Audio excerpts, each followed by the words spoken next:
Halo, seluruh jemaat yang dikasihi Tuhan, apa kabar? Kita rindu semuanya, kita dalam keadaan sehat, dan secara khusus hari ini kita berdoa, biarlah kita dipenuhi dengan sukacita dan kerinduan bertemu dengan Tuhan. Mari kita mempersiapkan hati dengan menyanyikan satu pujian, Besarlah Allahku, PPK 18. Besarlah Allahku, PPK 18.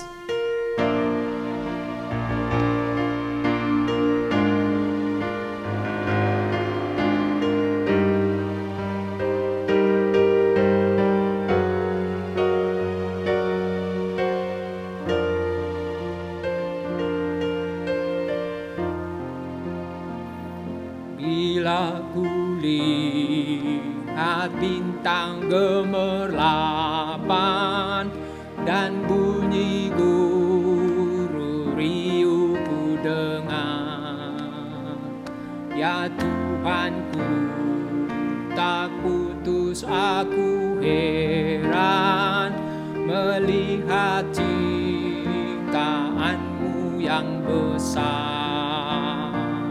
Maka jiwaku pun memujimu, sungguh besar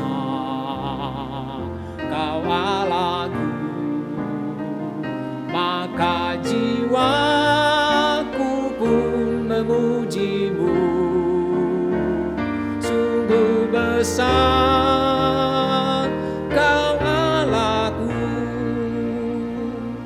Ya Tuhanku, apabila ku renungkan pemberian-Mu dalam penebus, ku tertegun bagiku dicurahkan oleh Putra-Mu, darahnya kudus. Maka jiwaku pun memuji-Mu, sungguh besar Kau Allahku. Maka jiwaku pun memuji-Mu, sungguh besar Kau Allahku. Maka jiwaku pun memuji-Mu, sungguh besar Kau Allahku. Maka jiwaku pun memuji-Mu, sungguh besar Kau Allahku.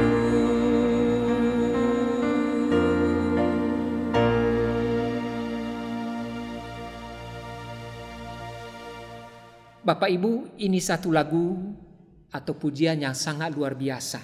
Yang sebenarnya kalau kita melihat dari satu sudut, menyatakan pengenalan akan Allah yang luar biasa. Ya. Allah menyatakan dirinya melalui alam semesta. Pujian ini menyatakan, bila kulihat bintang gemerlapan, bunyi guru dan segala gejala alam itu. Penulis melihat Allah hadir di sana, Allah menyatakan diri. Sehingga dia memuji Tuhan yang menyatakan imannya. Mari kita sebelum membaca firman Tuhan, kita berdoa. Bapa, terima kasih kami memiliki Allah seperti Engkau, yang mau menyatakan diri kepada kami agar kami lebih mengenal Engkau. Dan melalui pengenalan kami terus bertumbuh. Semakin serupa dengan Engkau, memiliki iman yang teguh.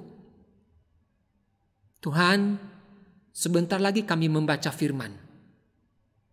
Roh Kudus yang boleh bekerja agar kami melalui pembacaan ini semakin mengenal Engkau. Dan kami semakin rindu bergaul dengan Engkau di dalam membaca firman dan berdoa. Berbicaralah ya Tuhan, khususnya hamba-Mu, Engkau urapi dengan kuat kuasa Roh Kudus.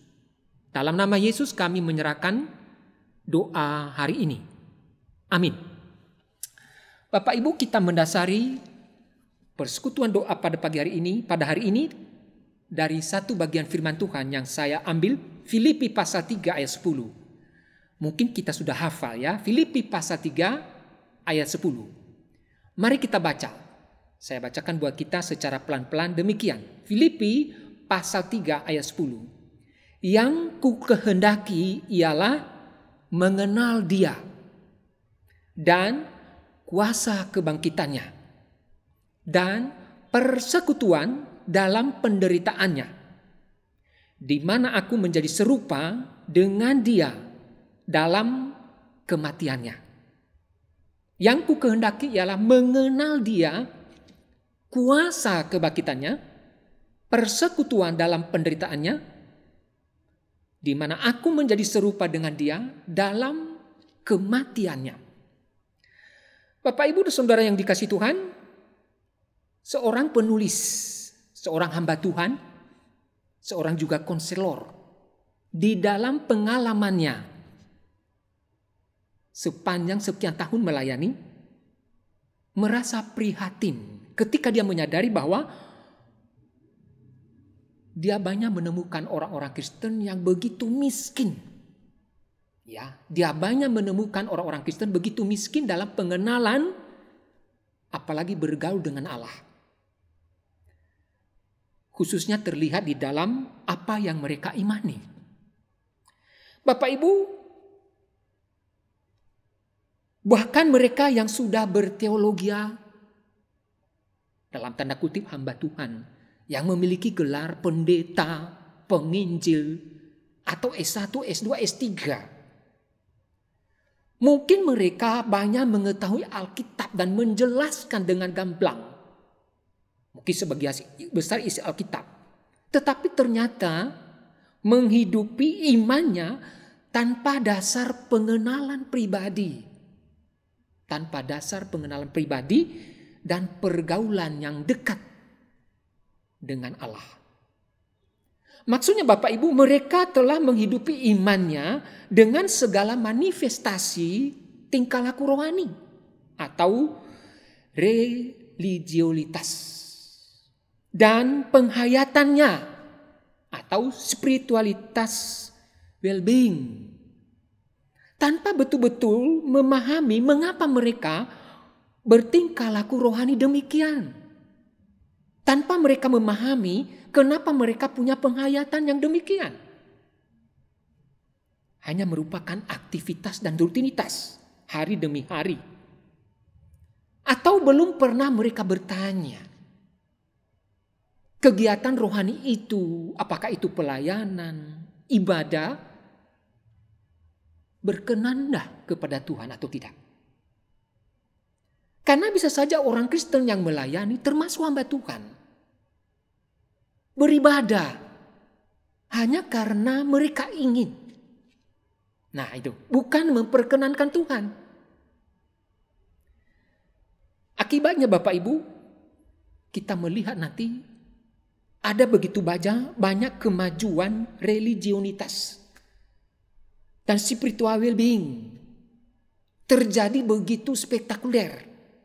Tetapi tidak disertai dengan munculnya, nah ini penting, munculnya pertumbuhan rohani semakin dewasa dan perubahan terus-menerus dari hari ke hari. Itu tidak barengi, tidak challenge iman dengan pertumbuhan itu sendiri. Padahal pelayanannya begitu hebat, begitu spektakuler. Bapak Ibu, beberapa waktu lalu seorang teman saya seangkatan di saat yang sedang pelayanan di sebuah kota di Indonesia. Dan dia sedang mengikuti kuliah.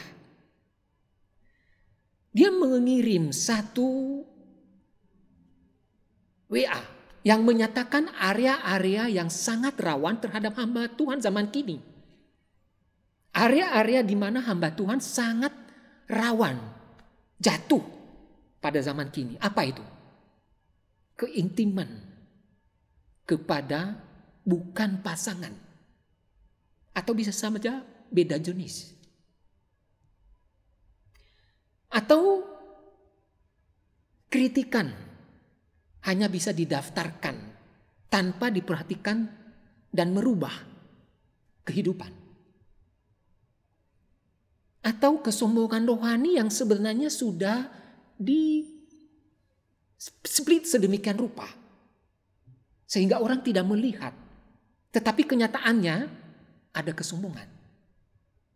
Ego yang pelayanannya dan arahnya hanya untuk kepentingan pribadi. Sekali lagi itu juga ditutupi begitu lihai.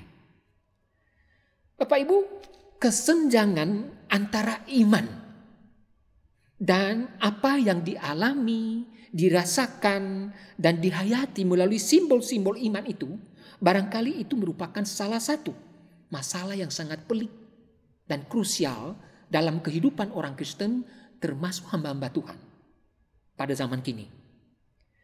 Banyak orang berasumsi bahwa apa yang dialami, apa yang dirasakan dan dihayati melalui simbol-simbol iman itu sendiri adalah semua sesuatu yang secara implisit adalah merupakan pengalaman dan penghayatan iman itu sendiri.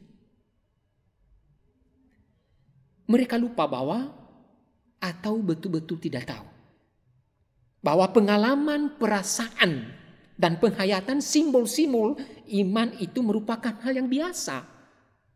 Dan itu bisa didapat dari setiap agama yang ada di dalam dunia ini. Ya, bukan hanya di Kristen. Di agama lain ada penghayatan dan simbol-simbol agama yang menunjukkan mereka seperti orang baik, orang saleh. Bahkan dengan penghayatan simbol-simbol iman seperti itu, banyak di antara penganut agama lain juga mengalami perasaan beriman. Disertai dengan keinginan menjadi orang saleh, orang yang lebih baik lagi. Makanya tidak heran kalau kita melihat, jikalau kadang-kadang kesaksian hidup mereka lebih baik dibanding kesaksian hidup orang Kristen pada umumnya. Oh ya, khususnya di dalam kebaikan, memberi, mengasihi. Ada di antara agama lain yang melebihi orang Kristen, termasuk pun hamba Tuhan.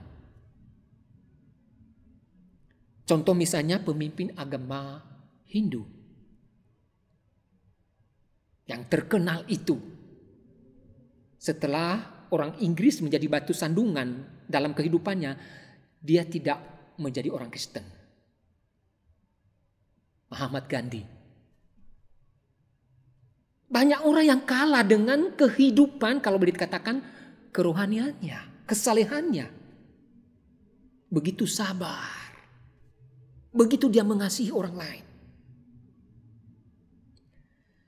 Apa sebetulnya iman Kristen dan bagaimana penghayatan iman dapat menghasilkan perubahan dalam kehidupan individu yang bersangkutan? Itu semuanya tidak bisa dilepaskan dari sejauh mana dan sedalam mana orang bersangkutan mengenal dan bergaul dengan Allah. Sekali lagi, perubahan penghayatan kehidupan orang Kristen tidak bisa dilepaskan dari sejauh mana orang yang bersangkutan mengenal sedalam apa dia dan sedekat apa bergaul dengan Allah. Tidak peduli apakah itu dalam suka dan duka, senang atau susah, berhasil atau tidak. Dia tetap mengejar dan berjuang mengenal serta bergaul dengan Allah. Ada satu hal yang sangat penting yang perlu kita ketahui dan perlu kita pegang. Ingat Bapak Ibu. Pertama, iman tidak mungkin dibicarakan di luar kaitannya dengan Allah yang menjadi subjek dan objek iman itu sendiri. Tidak bisa. Jadi berkaitan dengan pengenalan dan penghayatan iman kita itu tidak bisa dilepaskan dari Allah, juga karakter dan sifat-sifatnya. Misalnya Allah Maha Besar, Allah Maha Kuasa, Allah Maha Pengasih. Sehingga Bapak Ibu, wujud nyata yang hadir dalam kehidupan orang yang sungguh-sungguh mengenal Allah dan bergaul dekat dengan Allah, kelihatan ada ketenangan, ada ketekunan, ada kesabaran, buah-buah roh, ada kerendahan hati, semakin bijaksana, semakin berhikmah, dan lain-lain. Dengan kata lain Bapak Ibu, si aku, ego, kedagingan dan nafsu-nafsunya itu semakin tidak berdaya. Karena melalui pengenalannya, kedekatannya dengan Allah, hal-hal itu disalibkan. Itu diungkapkan penginjil Victor pada persekutuan doa, kalau nggak salah hari Sabtu yang lalu. Menyangkal diri. Orang yang bisa melakukan itu adalah orang-orang yang berjual, mengenal Allah, dan bergaul dengan Dia. Manusia lama, manusia dengan kelicikan, keserakahan, ketidakpuasan, emosi yang tidak terkontrol menjadi hilang. Bagian firman Tuhan yang kita baca tadi di dalam Filipi pasal 3 ayat 10, Paulus mengungkapkan yang ku kehendaki ialah mengenal Dia dengan kuasa kebangkitannya dan persekutuan dalam penderitaannya, di mana aku menjadi serupa di dalam kematiannya. Di dalam kematiannya, kalau kita yang level pengenalannya, pergaulannya dengan Allah begitu jauh, kita lebih memilih sukses, kelancaran, bukan kematian, bukan penderitaan. Beda dengan Paulus. Paulus memilih kanan, kita memilih kiri. Apa yang kurang dari pengenalan Paulus? Sehingga dia berkata, yang ku kehendaki mengenal Dia. Mengenal Yesus. Bukankah dia pernah ketemu dengan Yesus secara langsung di jalan di Damsyik? Yesus berbicara kepadanya walaupun dalam bentuk cahaya dan suara. Tapi di situ Yesus ada.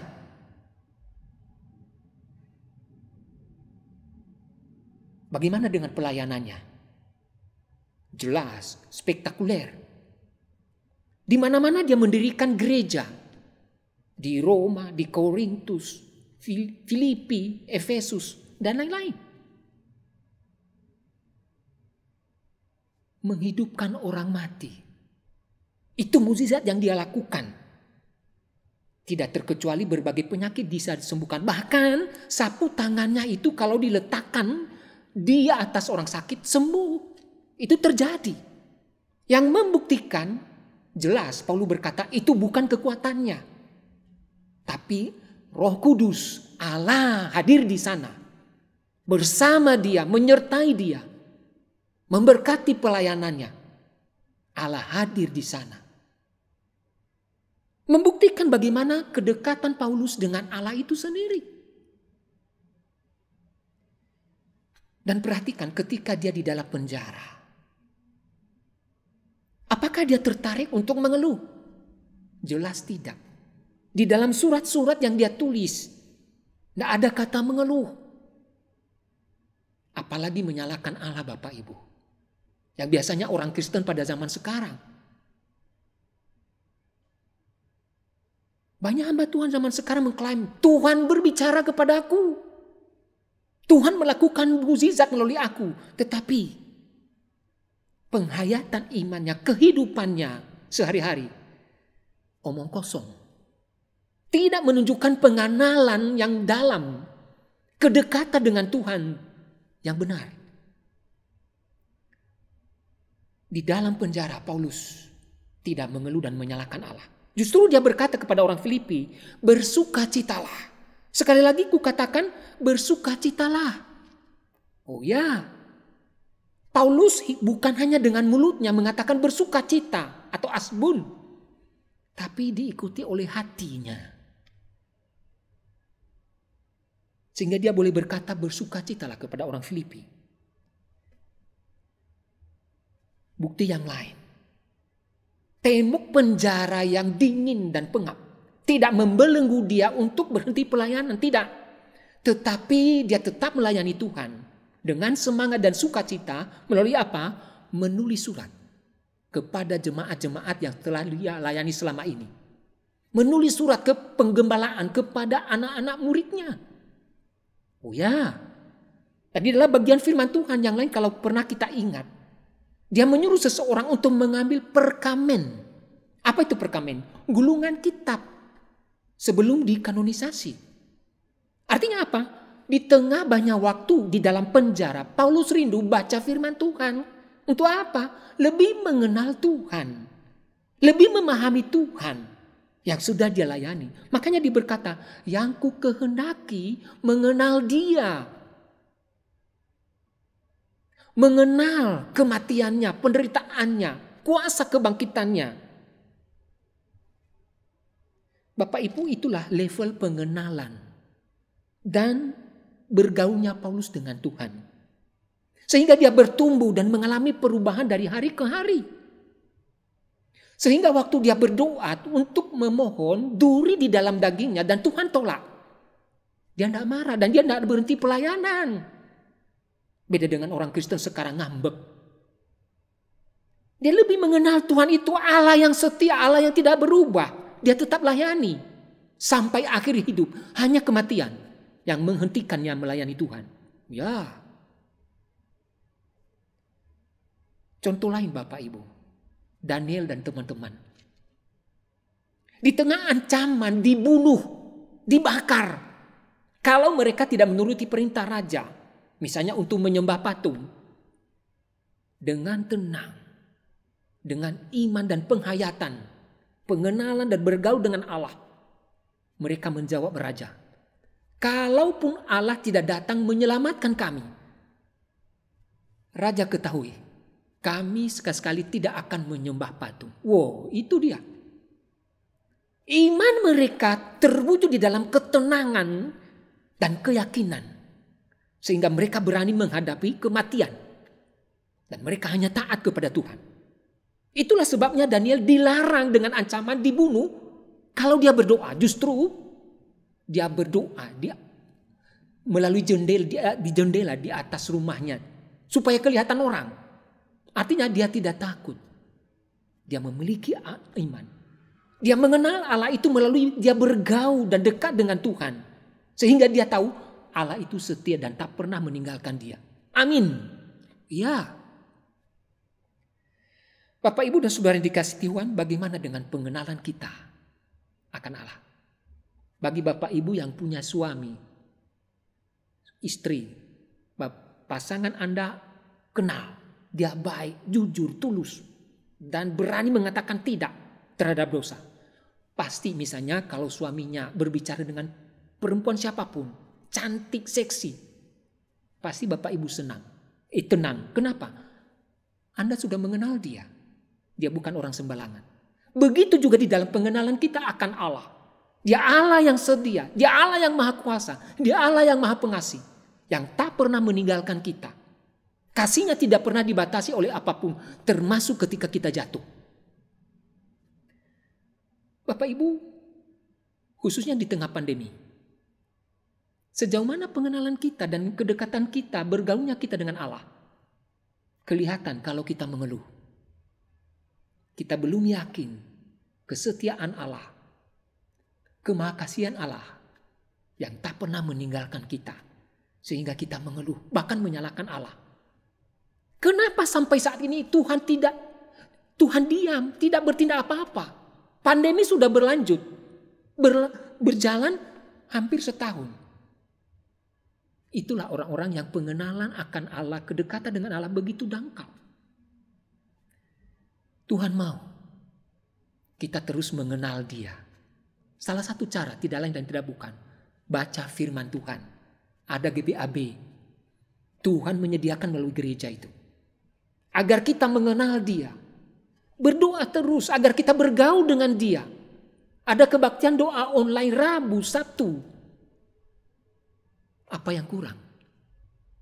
Kita yang perlu membentuk semangat untuk mengenal Tuhan dan bergaul dengan Dia sehingga kita semakin serupa dengan Kristus. Apapun situasi, kondisi apapun, kita tetap memiliki iman dan kehidupan kerohanian yang teguh di hadapan Tuhan. Kiranya Tuhan menolong kita menjalani kehidupan di dunia ini sampai kita ketemu dengan Dia. Karena kita memiliki pengenalan bergaul dengan Allah dengan begitu dekat. Sehingga kita menjadi orang Kristen seperti Paulus. Bahkan seperti Tuhan Yesus di Taman Getsemani.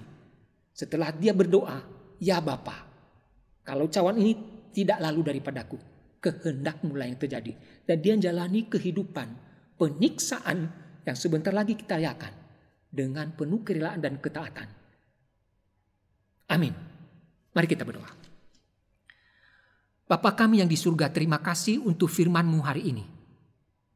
Biarlah kami seperti Paulus terus berkomitmen dan berkata, "Yang aku kehendaki ialah mengenal Dia, mengenal kuasa kebangkitannya."